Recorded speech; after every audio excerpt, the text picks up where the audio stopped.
ایک بندے نے ضعیف ہو گیا قرآن، وہ اس نیت سے جلا رہا ہے کہ اس کی توہین نہ ہو، اور دوسرا جلا رہا ہے توہین کے لیے۔ دونوں میں زمین آسمان کا فرق ہے کوئی؟ اچھا، وہ جو جلاتے ہیں نا عامل قرآن پاک کو یا تبعیضات کو مقدس نام لکھ کے جو جلاتے ہیں، وہ شیطانی قوتوں کو استعمال کرنے کے لیے اور برے کار لانے کے لیے جلاتے ہیں۔ یہ ہے توہین بذات خود، اور دوسری ہے توہین نہ ہو۔ یہاں تک کہ ہمارے معاشرے میں بعض لوگوں نے ایسے کہہ دیا کہ قرآن پاک کو بغیر ترجمہ پڑھنا ایسے ہے جیسے فرینچ میں گالیاں نکالنا۔ معاذ اللہ۔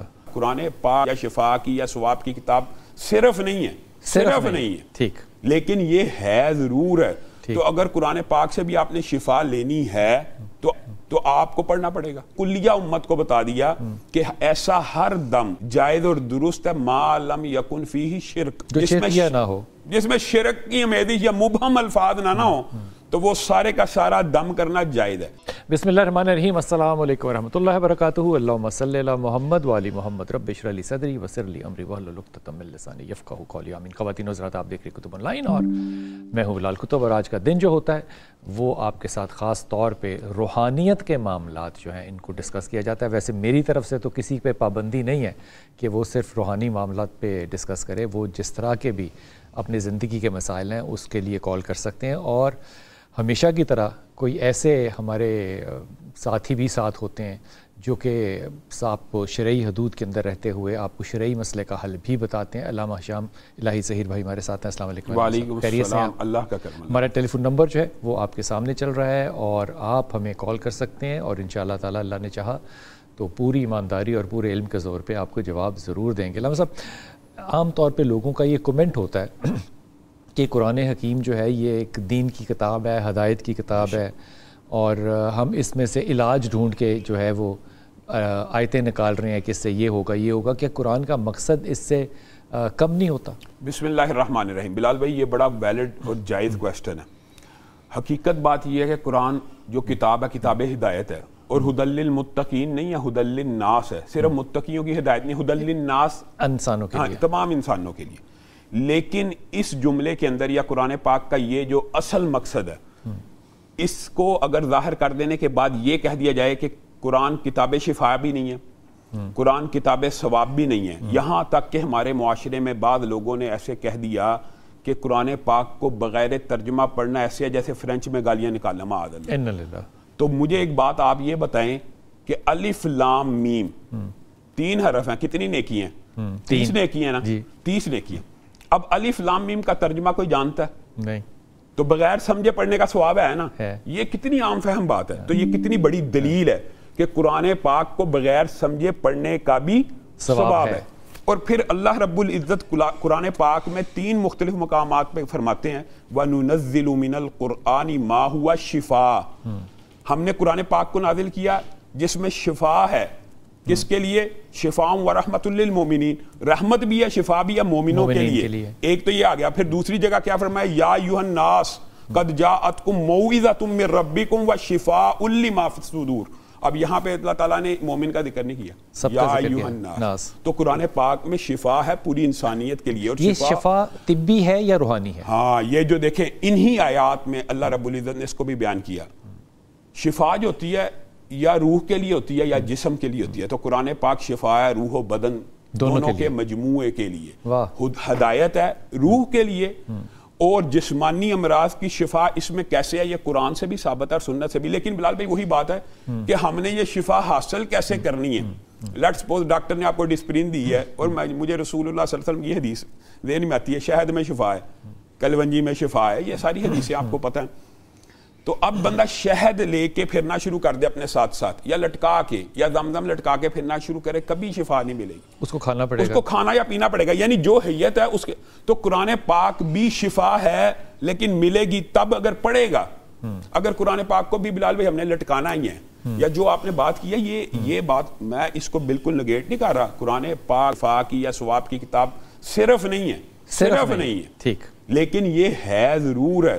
تو اگر قرآن پاک سے بھی آپ نے شفا لینی ہے تو آپ کو پڑھنا پڑے گا۔ اگر آپ پڑھے بغیر سوچتے ہیں کہ میں قرآن کو باندھ لوں یا قرآن کی آیات کو رکھ لوں تو شفا مل جائے گی، تو وہ اس طرح شفا نہیں ملے گی۔ یہ بات ٹھیک ہو گیا۔ ہمارے ساتھ کالر ہیں، السلام علیکم۔ کال ڈراپ ہو گئی, ابھی کال کرتے ہیں. حضور, قرآن کو مثال کے طور پہ ہم کہتے ہیں کہ اگر کوئی بیمار ہو تو ہم کثرت سے یہ وظیفہ ان کو دیتے ہیں, جو کہ مجرد پتہ نہیں ہے کہ نہیں ہے, تجربے میں ضرور آیا مجرب ہے. اور یہ سورہ رحمان کو سننا, بے شک. اب اس پہ روایتیں نہیں ملتی لیکن رواج ملتا ہے اس پہ, تو کیا سننے سے بھی قرآن کیا اچھا بلال بھائی, یہ جو آپ نے سوال کیا نا, یہ بہت بڑا ویلڈ کویسچن ہے. یہ اشکال صحابہ کو بھی پیدا ہوا اور وہ صحابہ کے سامنے لے کے آئے کہ آپ نے ہمارے رقیہ بند کر دیے. رقیہ سے مطلب دم کرنا بند کر دیا.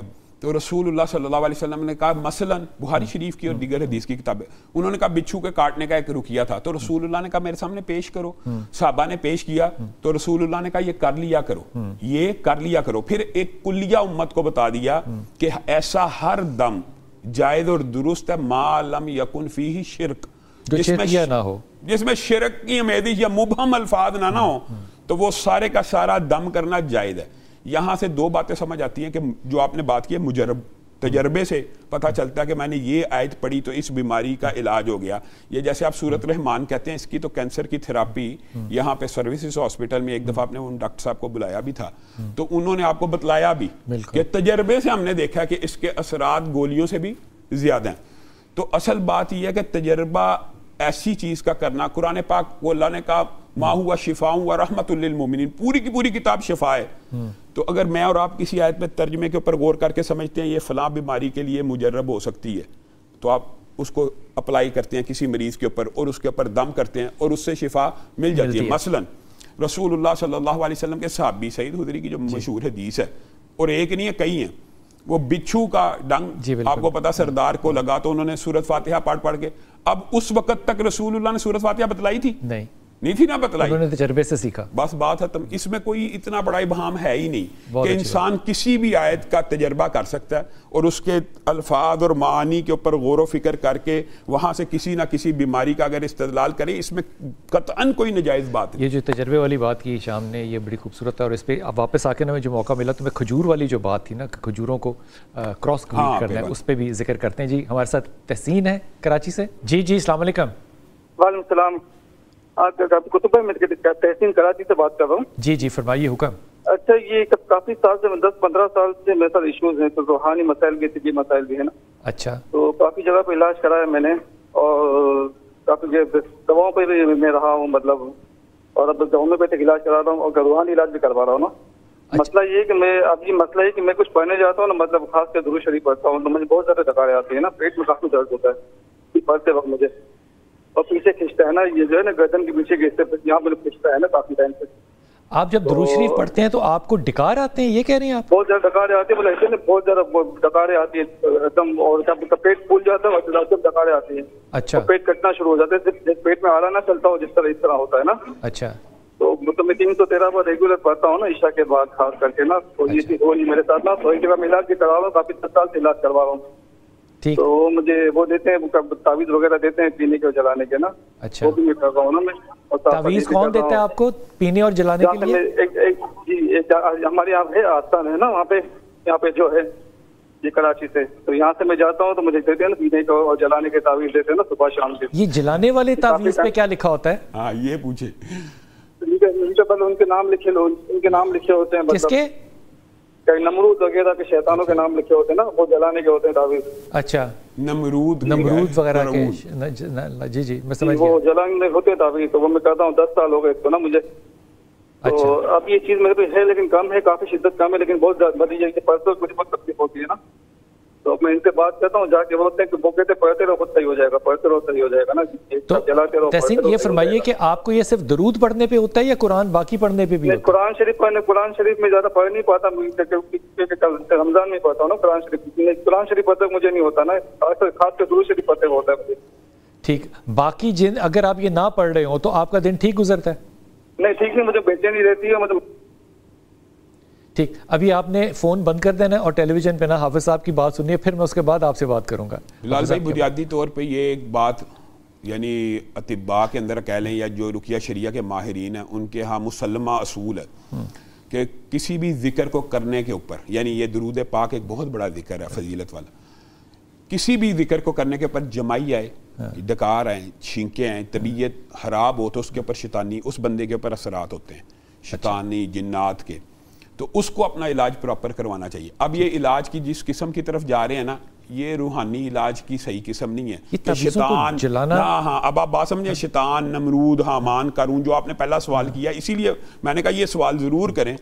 اللہ معاف کرے اگر روحانی نام لکھے ہیں اس کو تو جلانا ہی نہیں چاہیے. چلو انہوں نے ایک اس کو ایج دے دیا, اس نے نمرود, قارون, حامان وغیرہ کے نام لکھتے ہیں اور جلاتے ہیں. یہ طریقہ علاج بھی درست نہیں ہے. اس سے بہتر طریقہ علاج یہ ہے کہ جس بندے کو جمائیاں ہیں, ڈکار ہیں, ذکر, یہ ایک عام کلیہ ہے. جب بھی آپ کو کوئی رقیہ شریعہ والا کوئی وظیفہ بتائے اور آپ جیسے ہی پڑھتے ہیں آپ کے کندھوں پہ بوجھ پڑے یا جمائیاں آنا شروع ہو جائے, ایک دم نیند آنا شروع ہو جائے, طبیعت خراب ہونا شروع ہو جائے, اس بندے نے اس وظیفے سے پہلے یہ پڑھنا ہے لا الہ الا اللہ وحدہ لا شریک لہ لہ الملک و لہ الحمد وہو علی کل شیء قدیر. 7 دن صبح شام 100 دفعہ یہ پڑھے, پھر وہ وظیفہ شروع کرے, پھر اثرات ختم ہو جائیں گے. یہ اثرات ہوتے ہیں جنات کے. اچھا ایک بات میں آپ کو یہ بتاتا ہوں, میں ابھی آپ کو برا بلا کہنا شروع کروں, ہم لائیو ایک دوسرے کے سامنے بیٹھے, آپ مجھے گالیاں دیں, میں آپ کو اللہ نہ کرے ایسا کبھی موقع ہے, تو کیا میں آپ کو برا کہوں گا, آپ کا بلڈ پریشر بڑھے گا کہ نہیں, آپ کو غصہ آئے گا, آپ کی طبیعت میں تبدیلی, اس کا کہتے ہیں الفاظ کے بھی اثرات ہوتے ہیں, لفظ کی بھی تاثیر ہوتی ہے. ہر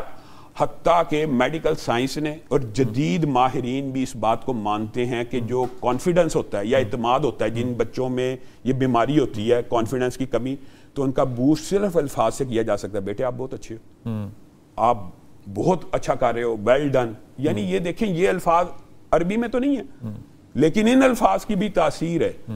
تو جو اللہ کا کلام ہے, اللہ خود کہتا ہے وَلَوْ أَنَّ قُرْآنًا سُيِّرَتْ بِهِ الْجِبَالُ أَوْ قُطِّعَتْ بِهِ الْأَرْضُ أَوْ كُلِّمَ بِهِ الْمَوْتَى, اس سے بڑی کوئی بات نہیں ہوتی. اگر کوئی کلام دنیا میں ایسا ہو جس سے مردہ زندہ ہو جائے تو وہ یہ قرآن ہے. کیا بات ہے, کیا خوبصورت بات کی ہے. تحسین آپ ایک کام طبی طور پہ بھی دیکھیے گا ضرور کہ یہ جو جمائیاں ہوتی ہیں یہ لیک آف آکسیجن کی وجہ سے ہوتی ہیں. تو اگر آپ وہ چھوٹا سا میٹر آتا ہے نا جس پہ کہ آکسیجن کی ریٹنگ آتی ہے کہ آکسیجن کتنے % ہے, وہ ضرور لگا کر دیکھا کریں. اور دوسرا ایسڈ ریفلکس جو ہے یہ خاص طور پہ ایوننگ کے ٹائم پہ اوپر نا زیادہ آتا ہے, اور زیادہ تر یہ جو آتا ہے نا صبح تہجد اور فجر کے وقت آتا ہے. تو جو لوگ تہجد پہ اٹھنے والے ہوتے ہیں نا, کیونکہ وہ اٹھتے ہیں, پانی پیتے ہیں, وہاں پہ اٹھتے ہیں, چلتے پھرتے ہیں, ان کا جو پرپورشن آف ہارٹ اٹیک ہے نا وہ دنیا میں منیمم ہے. اچھا منیمم ہے. لیکن جو لوگوں کو ہارٹ اٹیک ہوتا ہے کیونکہ ایسڈ آیا نا, تو آپ جاگ گئے, آپ نے پانی پیا, ڈائلیوٹ ہو گیا, کھایا پیا, ادھر ادھر گھومے پھرے, آپ نے انگزائٹی کم کی, تو ایسڈ ریفلکس کم ہو جاتا ہے. تو ایسڈ ریفلکس کی بھی جو پین ہوتی ہے نا, جس کو ہم کہتے ہیں کہ ہارٹ کی پین ہو رہی ہے, وہ ایک فیک جو ڈائفرام ہے وہ اوپر کی طرف جا رہا ہوتا ہے, وہ نہیں ہوتا. اس لیے اللہ تعالیٰ نے عجیب قدرتیں رکھی نا, لیئرز آف کیا کہنا چاہیے وزڈم ہے کہ تہجد پہ اٹھنا ویسے ہی ہیلتھ کی نشانی اللہ نے بنا دیا کہ آپ اٹھیں تہجد پہ, نماز کا جو اجر و ثواب تو ہو رہا ہے. مشین اللہ نے بنائی ہے تو پتہ ہی ہے, تو پتہ بھی ہے اللہ کو کہ یہ مکینکس جو ہے یہ کیسے چلے گی. اس لیے اپنی انگزائٹی کو آپ کو کم کرنے کے لیے نا اس کے اندر ایک کام میں طبی طور پہ صرف آپ کو کہہ رہا ہوں, اگر آپ نہیں کرتے تو آپ انگزائٹی کم کرنے کے لیے تہجد پہ اٹھنا شروع کریں. تھوڑی دیر کی جب آپ عشاء پڑھ لیں نا, یہ مرشد بتایا کرتے تھے, وہ کہتے ہیں اگلی نماز کے لیے نا پچھلی نماز میں دعا کر لیا کرو. جب آپ نے عشاء پڑھی ہے نا تو عشاء میں دعا کر لو کہ اللہ تو مجھے تہجد پہ نا, مجھے تہجد جو ہے وہ نصیب کر دیں. اللہ اٹھا دیتا ہے اس وقت, یقین کیجئے. ویسے لگتا ہے جیسے رسول اللہ کی سنت ہے, ربی اعنی علی ذکرک, اللہ تعالیٰ میرے سے تعاون فرما اپنے ذکر کے اندر. ہائے ہائے ہائے ہائے ہائے. تو یہ شروع کیجئے, یقین کیجئے کہ آپ کو فرق کا احساس جو ہے نا وہ 10 سال نہیں 10 دن میں ہوگا انشاءاللہ تعالیٰ. جی السلام علیکم بیٹا. السلام علیکم بھائی. وعلیکم السلام. جی میرا پتر. بھائی میری بات آپ نے پوری سنی, میرا بہت مشکل سے فون لگا ہے. اچھا میرے بیٹے میں ضرور سنوں گا, آپ حکم فرمائیں. بھائی میرا نا بھائی ہے چھوٹا, تو اس کے نا برس کے نشان ہے, اس کے لیے آپ ایک تو پڑھنے کے لیے بتا دیں مجھے. اور دوسرا اس کے رشتہ کوئی اچھا آ جائے, اچھی لڑکی ہمیں مل جائے, اس کی ہمیں بہت پریشانی ہے. بھائی کا نام کیا ہے بیٹے؟ سلمان احمد. سلمان احمد تو اچھا پیارا بچہ ہے. ہاں جی بہت اچھا ہے, سب کی بڑی خدمت کرتا ہے, سب کی بڑی خدمت کرتا ہے, بہت پیارا بچہ ہے. اچھا یہ جو برس ہے نا, یہ جو نشان پڑھتے ہیں, اس کے لیے آج کی دنیا میں نا آپ کسی بھی ڈرماٹولوجسٹ کے پاس جائیں گے نا تو اس کے انجیکشنز آ چکے ہوئے ہیں, ایجاد ہو چکے ہوئے ہیں, پہلے اس کا علاج نہیں ہوتا تھا.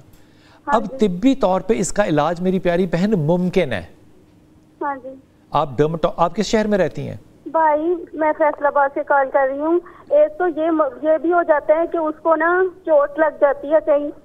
اس بار تو اتنی چوٹ لگی ہے کہ نا پچھلے سالوں سے چوٹ لگی ہے, بازو کے اوپر ایکسیڈنٹ ہو گیا, کندھا نکل گیا تھا, پھر سرجری ہوئی ہے اس کی, اب دوبارہ پھر کرنی ہے. تو پتہ نہیں وہ اتنا اچھا ہے, سب کے ساتھ بہت اچھا ہے, پھر بھی کوئی چوٹ لگ جاتی ہے. تو اس کی وجہ سے یہ بھی کچھ بتا دیں مجھے. آپ بھائی کو آپ یہ بتائیے گا کہ جب چوٹ لگی ہے یا کوئی بھی کسی مسلمان کو, مومن کو تکلیف ہوتی ہے نا, چاہے وہ کانٹا چبھنے کی ہو, تو اللہ اس کے گناہوں کو جھاڑ دیتا ہے. تو تکلیف کو ایک مثبت طریقے سے لیا کرو کہ اللہ نے اس کے اوپر کتنا رحم کیا ہے, اس کے گناہ جو ہیں وہ جھاڑ گئے. ہم توبہ کر کر کے مر جائیں, ایک چوٹ کانٹا لگا ہے, اس میں نے دانستان بھی نہیں کانٹے کو لگایا, اللہ نے میرے پہ کتنا رحم کیا. سو اس پہ برا شگون نہ رکھو میری پیاری بہن. لیکن ڈرمٹولوجسٹ فیصل آباد میں کمال قسم کے ہیں بیٹھے ہوئے, یہ انجیکشن دیں گے اور برس جو ہے وہ دور ہو جاتا ہے. یہ سکن کا ایکسٹرنل سکن کا ڈس آرڈر ہوتا ہے, یہ درست ہو جائے گا. لیکن جو سلمان نے کامیابی کے لیے اور صحت کے لیے وظیفہ کرنا ہے نا, وہ آپ نے ٹیلی فون کو بند کر کے ٹیلی ویژن پہ حافظ صاحب سے سننا ہے. بلال بھائی یہ جو بڑی عام فہم بات ہے, اور یہ رسول اللہ صلی اللہ علیہ وسلم کی حدیث ہے کہ جو بندہ کسی مقام سے نکلے یا کسی مقام پہ اترے, مفہوم بیان کر رہا ہوں, وہ کیا پڑھے 3 مرتبہ اعوذ بکلمات اللہ التامات من شر ما خلق, اعوذ بکلمات اللہ التامات من شر ما خلق, 3 دفعہ پڑھے. اللہ کے رسول نے وعدہ کیا ہے, وہ وہی کے ماتحت ہو کے بولتے ہیں کہ اس کو دنیا کی کوئی چیز نقصان نہیں پہنچا سکتی جب تک وہ جگہ نہ چھوڑے. تو اس بچے نے گھر سے نکلنا 3 مرتبہ یہ دعا پڑھنی ہے, گھر میں داخل ہونا 3 مرتبہ یہ دعا پڑھنی ہے. کوئی ایکسیڈنٹ نہیں ہوا کرے گا, کوئی چوٹیں نہیں لگا کریں گی اللہ کے فضل و کرم سے. ہاں ہوتا یہ ہے انسان بھول جاتا ہے, پڑھنا بھول جاتا ہے. یہ صحابہ نے کئی دفعہ, آپ کو پتا تابعین نے کہا میں نے اس دن بسم اللہ الذی لا یضر مع اسمہ شیء پڑھی نہیں تھی تو مجھے بچھو نے کاٹ لیا. تو یہ جو حفاظتی اذکار ہے نا, ایک ہوتے ہیں شفا کے اذکار, ایک ہوتے ہیں حفاظت کے اذکار, ایک ہوتے ہیں جادو جنات سے بچنے کے اذکار, ایک ہوتے ہیں صرف رزق حلال کی اور بندش کی, اور ایک ہوتی ہے دعائیں جو آپ اس لیے وظائف پڑھتے ہیں کہ میری دعا قبول ہو. تو یہ مختلف کیٹیگریز ہیں. یہ بچہ حفاظت کی دعائیں پڑھا کرے. یہ آپ ایک دفعہ پھر فرما دیجیے گا, یعنی دعا اعوذ بکلمات اللہ التامات من شر ما خلق, کہ اللہ, یہ بھی اس سے بھی, یہ قرآن سے بھی ریلیٹڈ ہے کہ میں اللہ کے کلمات کی پناہ میں آتا ہوں. واہ واہ واہ واہ, اعوذ بکلمات اللہ التامات, اللہ کے جتنے کلمات ہیں میں ان کی پناہ میں آتا ہوں ہر مخلوق کے شر سے. اب مجھے بتائیں, قرآن پاک کہتا ہے کہ اگر 7 سمندر سیاہی بن جائیں اور ساری زمین کے درخت قلم بن جائے, اللہ کے کلمات ختم نہیں ہو سکتے. تو اللہ کے کلمات کی پناہ, قرآن صرف کی نہیں, سارے کلمات کی پناہ. یہ کوئی چھوٹی پناہ نہیں ہے. ویسے تو دیکھیں کلمہ کن ہے, کن 2 حرف ہی ہے نا, تو جو چیز اللہ چاہتا ہے بن جاتی ہے. تو اللہ تعالیٰ نے تو ہمیں ہزاروں آیات دی ہیں, ہم نہیں پڑھ رہے. کیا بات ہے, مسئلہ تو یہ ہم پڑھیں گے تو انشاءاللہ. ایک کالر نے بھی پوچھا ہے کہ وہ کہہ رہے ہیں کہ آپ نے فرمایا کہ تعویذ پہ اگر مقدسات لکھے ہوں تو اس کو جلانا نہیں چاہیے. تو کہتے ہیں اگر مقدسات لکھے ہوں, اگر قرآن جو ہے یہ ضعیف ہو جائے تو اس کو جلانے کی روایت تو جو ہے وہ موجود ہے. بات یہ دیکھیں خلفائے راشدین کے دور میں, تو اس کو جلانا, دیکھیں قرآن پاک کو تلف کرنے کے 3 طریقے ہیں. ایک بوسیدہ ہو جائے تو جلا دیا جائے, ایک پانی میں بہا دیا جائے, ایک دفن کر دیا جائے. ہمارے معاشرے میں جلانا اس لیے نہیں چاہیے, اس لیے کہ جہالت عام ہے. اچھا ہے نا, نورانی قاعدہ مولانا قدرت اللہ نے جلایا بیچارے 2 مہینے جیل بھگت. نورانی قاعدہ بوسیدہ جس پہ قرآن میں نہیں لکھا, الف با لکھی ہوئی ہے, نورانی قاعدے کے اوپر تھا نا قرآن. جہالت کے ساتھ تو وہ مطلب میں کہتا ہوں معاشرے کی جہالت ہے نا, انہوں نے کہا قرآن جلایا, اس کے اوپر حملہ ہوا بیچارے پہ, مسئلہ یہ ہے کہ پاکستان میں کوئی دریا ایسا نہیں ہے جس میں کہ ہم سیوریج کا پانی نہ. اچھا یہ بات میں کرنے لگا اگلی. اب آپ ایمانداری سے بتائیں جو ہم پانی میں بہاتے ہیں, آپ کو پتا ٹاؤن شپ کے نالے سے قرآن پاک کا شاپر پھیلا ملا ہے. ہاں تو پھر وہ بیچارے نے اپنی طرف سے پانی میں تلف کیا نا, پانی میں ہی بہایا ہوگا نا. اور اس سے بھی اگلی بات, وہاں پہ یہ U E T housing society کے ساتھ ہے, کوڑا یہاں پہ لوگ, وہاں پہ بیچارے نے بورا دفن کیا. اب 3 ہی طریقے ہیں نا, یا دفن کرنا, اس پہ کوڑے کے ڈرم بن گیا, اس کے اوپر کوڑے کے ڈرم بن گئے. اب یہ بتائیں تو میں یہ سمجھتا ہوں کہ پھر جلانا سب سے بہتر نہیں ہے. بہتر ہے, لیکن معاشرے کو پہلے ابلاغ کیا جائے, تبلیغ کیا جائے. یہ ہو گیا وہ بات. اچھا اس میں اور اس میں کیا فرق ہے؟ اس میں بہت بڑا بنیادی فرق ہے. واپس آؤں گا. واپس آؤں گا، لیکن چھوٹا سا وقفہ. اور یہ بات بڑی اہم ہے کہ قرآن حکیم کو جلانے کا بھی ایک جو کیا کرنا چاہیے تقدس کے ساتھ جو ایک عمل ہے اس کو کیسے قائم کیا جائے معاشرے میں، کیونکہ پانی میں پھینکنا وہ بھی آپ کو پتہ ہے، راوی دریا میں آپ جا کے پھینکے سارا سیوریج کا پانی ہے، وہاں تو دریا کا پانی نہیں ہے، یا کسی ایسی جگہ پھینک دے جو کہ نالوں کے اندر پانی چلا جائے تو وہ بھی ایک، دفن کر دیں تو اوپر لوگ کوڑا پھینکنا شروع کر دیں، تو قبرستانوں میں دفن کرنے سے ویسی ممانعت ہے. کیسے کیا جائے؟ واپس آئیے، انتہائی کو اہم گفتگو. بسم اللہ الرحمن الرحیم. جاتے ہوئے میں نے آپ سے کہا تھا کہ میں حافظ صاحب سے پوچھوں گا، جو کہ میں ضرور پوچھوں گا، کہ قرآن کو اگر آپ نے جلانا ہو، کوئی ضعیف ہو جائے، کوئی گل جائے، کوئی ایسی چیز ہو جائے، تو کیا آداب ہونے چاہیے اس کے؟ اس پہ بات کرتے ہیں، لیکن کالر سے پہلے بات کر لیں. جی السلام علیکم کالر. السلام علیکم. وعلیکم السلام پتر. میرا نام مہک ہے. میرا نام کیا ہے؟ مہک. مہک ہے، اچھا جی مہک. والدہ کا نام مافیہ ہے. اچھا. اور مجھے مطلب آپ بتا دیں کہ کچھ جادو وغیرہ کے اثرات ہیں یا نظر بد کے اثرات ہیں؟ کافی زیادہ مشکلات ہیں. آپ کو کیوں لگتا ہے کہ نظر بد یا جادو کے اثرات ہیں؟ کس کے اوپر ہیں؟ آپ کے اوپر ہیں؟ جی. ماشاءاللہ ٹھیک ہے، ہر انسان، ہر بچہ ایسے ہی ہوتا ہے، موڈ کبھی آ رہا ہے کبھی جا رہا ہے. جادو کا آپ کے اوپر کیوں پتا ہے آپ کو کہ جادو ہے؟ میں مطلب 3 سال پہلے چھت سے بھی گر گئی تھی، تو میری پھپھو وغیرہ نے کروائے تھے، تو ان کا پھپھو نے کروایا تھا، خالہ نے کچھ استخارہ وغیرہ کروایا تھا، تو ان لوگوں کا یہ کہنا ہے. استخارے میں پتہ چل جاتا ہے کہ جادو ہے؟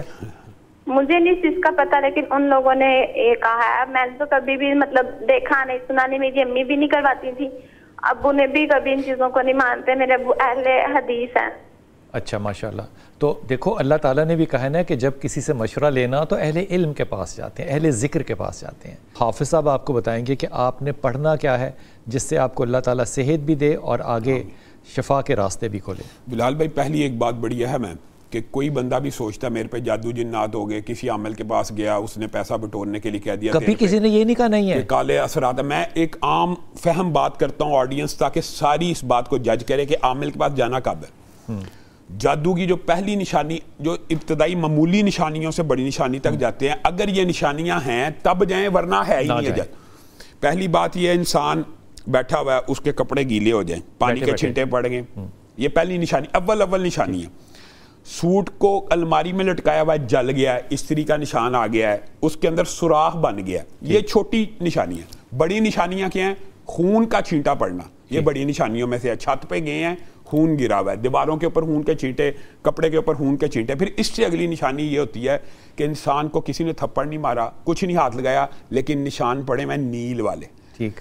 اگر آپ کے اندر، یہ کم از کم بتا رہا ہوں، اور یہ جو پھر کندھوں کا دباؤ، اور اس کے ساتھ ایک بڑی اہم نشانی ہے خواب آتی ہے. اللہ رب العزت خواب میں، یہ بندہ مومن کے اوپر، یہ نبی کریم کی امت کے اوپر احسان ہے کہ اللہ تعالیٰ خواب میں وعدے اشارے بتا دیتے ہیں. مثلاً کالی بھینسیں بہت زیادہ بڑی تعداد میں پیچھے پڑی ہوئی ہیں، سانپ پیچھے پڑے ہوئے ہیں، چھپکلیاں سے مودی جانور. اگر یہ خوابیں آ رہی ہیں اور یہ اثرات جادو کے ظاہر ہو گئے ہیں تو پھر آپ جائیں، تو پھر آپ نے جانا ہے. اگر بندہ بیٹھا میں پریشان ہوں، میں ڈپریس ہوں، میرے پہ جادو ہو گیا، یہ جادو نہیں ہے، یہ انسان کی، ان کے اوپر فطرت ہے، یہ انسان کی فطرت ہے کہ بیمار ہیں، فالج ہو گیا، گر گئے، تو یہ اس وجہ سے ڈپریشن میں. اس کا جو بہترین علاج ہے وہ ایک یہ ہے کہ سورۃ فاتحہ 41 مرتبہ فجر کی 2 سنتوں کے بعد پڑھیں، یہ شفا کے لیے بہت زیادہ. سورۃ فاتحہ. اور دوسری جو آیت آپ پڑھتے ہیں یہ فالج کے لیے. میں آپ کو اپنا واقعہ بتاتا ہوں، دل کی بیماریوں کے لیے جو آپ دعا پڑھتے ہیں نا، ربی اشرح لی صدری ویسر لی امری واحلل عقدۃ من لسانی، یہ ہر عالم جب سٹیج پہ بیٹھتا ہے، آپ بھی جب بیٹھتے ہیں، آپ ابتدا پروگرام کی ایسے، ہر عالم چاہتا ہے کہ میں ممبر پہ بیٹھوں تو اللہ تعالیٰ میرا شرح صدر فرما دے، زبان اچھی لوگوں تک ابلاغ ہو جائے. ایک ساتھی تھے، ان کو ہارٹ کے اندر ڈاکٹر نے کہا سٹنٹ پڑھنے ہیں، تو وہ ربی اشرح لی صدری ویسر لی امری ممبر پہ بیٹھ کے پڑھتے تھے. تو انہوں نے اس کے اوپر غور و فکر کیا، ان کا دل ہی کھل گیا، ربی وہ سٹنٹ وغیرہ، کولسٹرول ختم ہو گیا. یعنی عملی طور پہ، جسمانی بھی. تو ربی اشرح لی صدری ویسر لی امری، یہ دیکھیں ربی اشرح لی صدری ویسر لی امری میں ہر چیز ہے. اللہ میرے تمام معاملات کو آسان فرما دے. ربی اشرح لی صدری ویسر لی امری واحلل عقدۃ من لسانی یفقہوا قولی. یہ چاروں آیتیں ملا کے، یہ چاروں دعائیں ملا کے پڑھے، انشاءاللہ یہ جو رگ بند ہے خاص طور پہ ادھر ہاتھ رکھ کے یہ پڑھے، انشاءاللہ کھل جائے گی. آمین آمین آمین ثم آمین یا رب العالمین. یہ رب اشرح لی صدری جو ہے یہ مشروع کیا کہ ہم اپنے ایک استاد کے ساتھ تھے، پروفیسر احمد رفیق صاحب کے ساتھ ہم کشمیر میں کسی جگہ پر تھے, تو اس پروگرام کے اندر استاد کے ساتھ انتہائی حادثاتی طور پہ برا ہوا کہ لوگوں نے اتنی نامعقول بحثیں کی کہ وہ لیکچر ہی نہیں ہو سکا.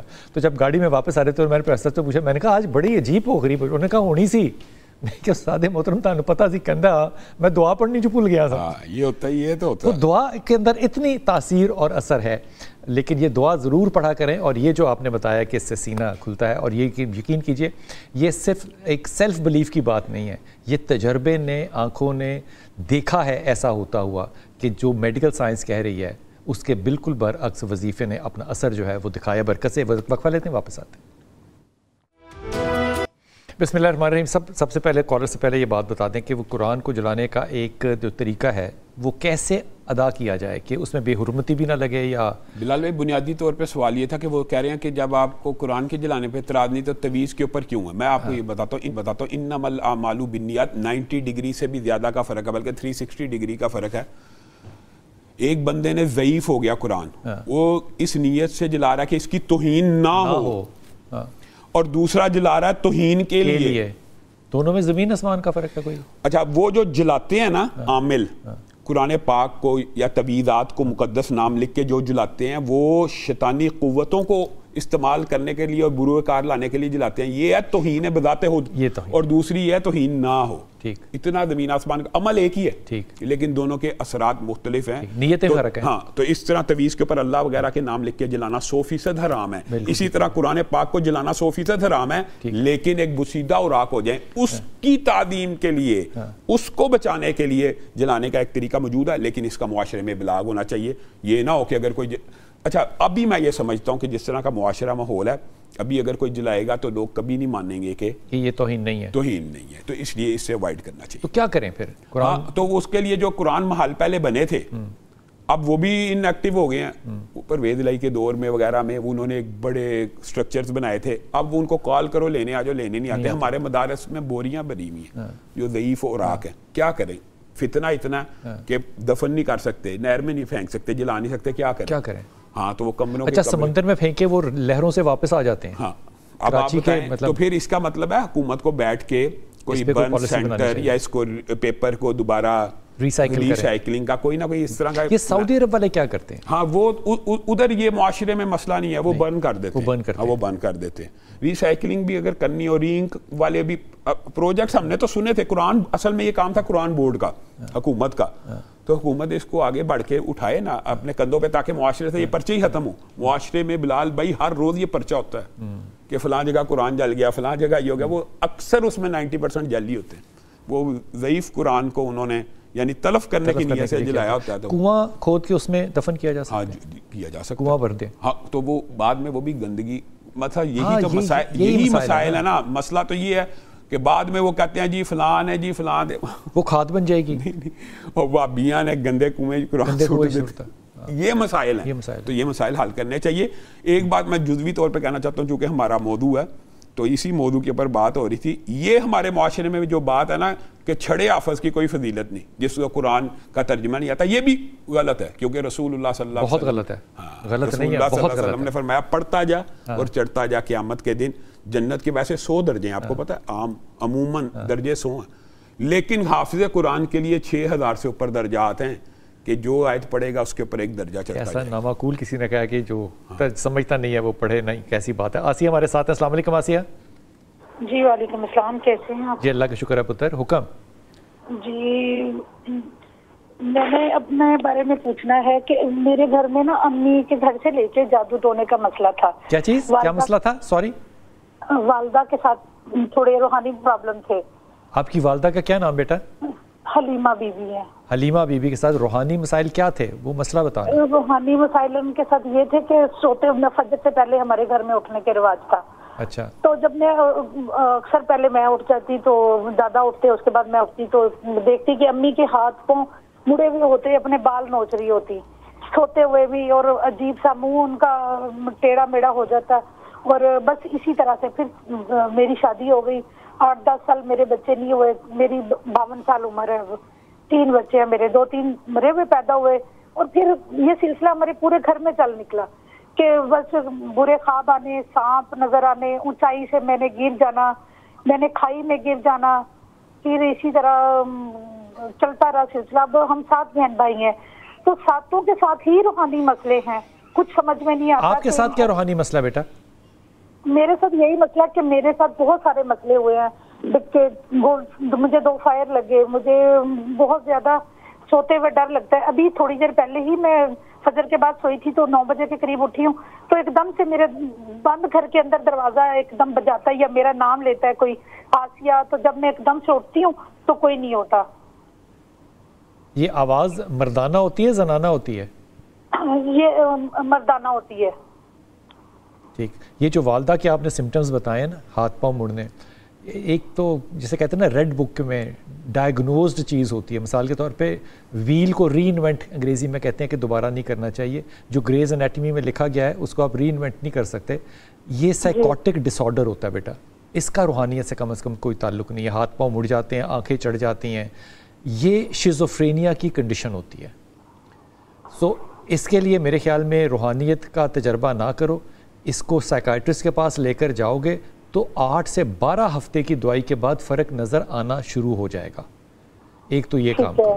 وہ جو باقی خوابوں والی بات ہے اس پہ حافظ صاحب اپنی رائے دیں گے. پہلی بات کے اوپر بھی جو جسمانی جو مسائل ہیں نا ان کے اندر بھی قرآنی وظائف سے علاج کرنے میں حرج نہیں. مثلا اسی بیماری کا رسول اللہ صلی اللہ علیہ وسلم نے سورۃ فاتحہ خود علاج بتایا. مرگی کا وہ جو ہاتھ پاؤں مڑ جانا یا دورے کا پڑ جانا حالت جنون میں، مطلب رسول اللہ کے پاس مختلف مریض آئے ہیں. ایک مریض ایسا بھی تھا جس کے اوپر جوش جذبہ اور غصے میں آ جاتا تھا، وہ اس کے اوپر بھی رسول اللہ صلی اللہ علیہ وسلم نے کہا سورۃ فاتحہ پڑھ کے دم. تو دوائی بھی کھائیں. اچھا دوائی کا کھانا بھی سنت ہے. یہ بندہ سمجھے کہ دوائی کا کھانا شرعی علاج سے باہر ہے تو شرعی علاج سے باہر نہیں ہے. دوسری بات یہ جو آپ نے خوابوں کا پوچھا نا، یہ خوابیں بہرحال اس قسم کی ہیں کہ ان کو وظائف کرنے کیا جا سکتا ہے. نہیں، یہ جو یہ علامت ہے یہ بھی ایک علامت ہے. تو اس کے لیے ان کو اپنے حفاظت کے جتنے بھی اذکار ہیں، آیت الکرسی، آخری 4 کل، اول یہ وظائف تو معاشرے میں عام ہونے چاہیے نا.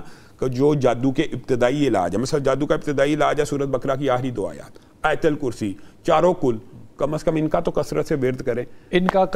ورد کریں. اللہ تعالیٰ آپ کے لیے آسانی کرے. اپنی دعا میں یاد رکھیے گا. اللہ آپ کو ثانیہ دے اور ثانیہ بانٹنے والوں میں سے رکھے.